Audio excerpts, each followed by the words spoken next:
देश के लिए खेलने का या देश के लिए काम करने का मौका हर किसी को नहीं मिलता और जिसको मिलता है वो बहुत ही किस्मत वाला होता है। और मौका मिलने के बाद इसे कैसे शिद्दत से निभाया जाता है ये आप महेंद्र सिंह धोनी से भी सीख सकते हैं। ये बात है सन 2015 के वर्ल्ड कप की, जब इंडियन टीम ऑस्ट्रेलिया के साथ वार्म अप मैच खेल रही थी। अचानक से ही महेंद्र सिंह धोनी को पता लगता है कि उनके घर पे एक बेटी का जन्म हुआ है। किसी पत्रकार ने महेंद्र सिंह धोनी से पूछा कि क्या आप अभी भारत नहीं जाना चाहेंगे? तो महेंद्र सिंह धोनी का जवाब सुन के आपको गर्व महसूस होगा। उन्होंने कहा कि अभी मैं अपने देश का नेतृत्व कर रहा हूं, अपने देश की सेवा में हूं, बाकी चीजें इंतजार कर सकती हैं। गाइस, है ना ये इंटरेस्टिंग बात?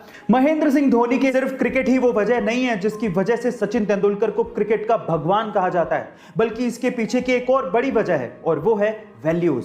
इसे एक एग्जांपल से मैं आपको समझाने की कोशिश करता हूं। जब 1996 के वर्ल्ड कप में बहुत सारी टोबैको और सिगरेट कंपनीज क्रिकेटर्स को एंडोर्समेंट के लिए या फिर एडवर्टीजमेंट के लिए अप्रोच कर रही थी, तो बहुत से नामी क्रिकेटरों ने इन्हीं सिगरेट और टोबैको कंपनीज के स्टिकर लगा लगा के बैटिंग की थी और इन कंपनीज को एंडोर्स किया था। लेकिन सचिन तेंदुलकर ने ऐसा नहीं किया। उन्होंने बैट पर बिना स्टिकर लगाए क्रिकेट खेला, लेकिन इन कंपनीज को कभी भी प्रमोट नहीं किया। उन्होंने पब्लिकली हमेशा यह बोला कि मैं कभी भी टोबैको कंपनीज और शराब की कंपनियों को एंडोर्स नहीं करूंगा। इसे ही कहते हैं वैल्यू, और इसी वजह से सचिन तेंदुलकर को क्रिकेट का भगवान कहा जाता है। गाइस, आपको ये इंफॉर्मेशन कैसी लगी चैट सेक्शन में जरूर लिखिएगा और ऐसी वीडियोस के लिए YouTube पे हमारे चैनल को सब्सक्राइब कर लीजिएगा, वीडियो को शेयर करिएगा और लाइक करना मत भूलिएगा। मिलते हैं वीडियो में। एक 16 साल का लड़का पाकिस्तान के खिलाफ उस वक्त बैटिंग करने के लिए उतरा जब भारत के 22 रन पर 4 मेन खिलाड़ी पवेलियन लौट चुके थे और उस खिलाड़ी के सामने वकार यूनिस जैसा बॉलर बॉलिंग करने के लिए खड़ा था। अचानक से वकार यूनिस का एक बाउंसर उसके नाक पे लगा तो सीधे नीचे गिरा और उसके नाक से भयंकर खून बहने लगा।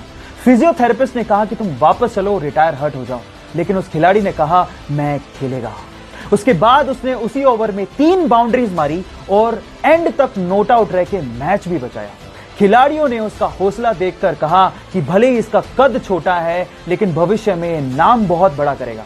जी हां, उसका नाम है सचिन रमेश तेंदुलकर। भाई, जितनी तेजी से हम लोग आंख भी नहीं झपका सकते, उससे भी तेज एक बार MS धोनी ने ऑस्ट्रेलिया के खिलाफ मिशेल मार्श को स्टंप आउट कर दिया था। MS धोनी ने मात्र 0.09 सेकंड, ओ माय गॉड, आप सही सुन रहे हैं, 0.09 सेकंड में मिशेल मार्श की स्टंप उड़ा दी थी और ये आज तक का वर्ल्ड रिकॉर्ड है। Right on the money, that with the foot come out. Guys, तो सबसे तेज स्टंपिंग का रिकॉर्ड बनाने वाले MS धोनी के लिए, यानी हमारे माही के लिए, एक लाइक तो बनता है। अगर आपने कल के IPL के मैच को नहीं देखा है तो आपने एक युवा टैलेंटेड बल्लेबाज की बैटिंग मिस कर दी है। गाइस, कल RCB और RR यानी कि राजस्थान रॉयल्स के बीच में मैच हुआ, जिसमें RCB की तरफ से एक टैलेंटेड युवा बल्लेबाज बैटिंग करने के लिए, ओपनिंग करने के लिए उतरा। गाइस, नया बल्लेबाज, कितना प्रेशर होता है ना, लेकिन वो बल्लेबाज कुछ इस तरह से खेला कि वो छा गया।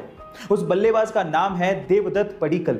उसने मात्र 52 गेंदों पे 101 रन नाबाद पारी खेली और RCB को बिना विकेट गंवाए जिताया भी।